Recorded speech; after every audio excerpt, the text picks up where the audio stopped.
How to add captions on NanoBanana AI. I'm going to guide you through the process on how to do it. Let's get started.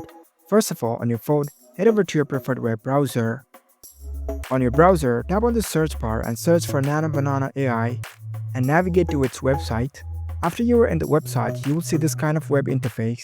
Make sure that you are logged in with your accounts.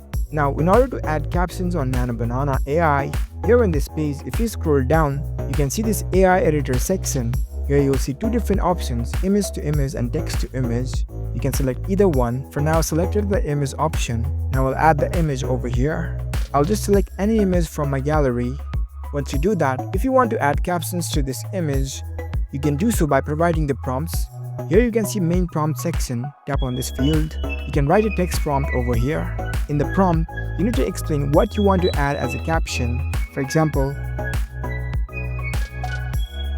you can explain everything in details about what you want to write in the captions and where you want to place it.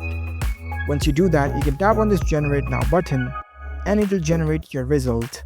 It will process that and provide you the output over here. So that's it. That's how you can easily add captions on NanoBanana AI. If you found this video helpful, don't forget to give this video a thumbs up and subscribe to our channel for more tech tips. Thank you for watching.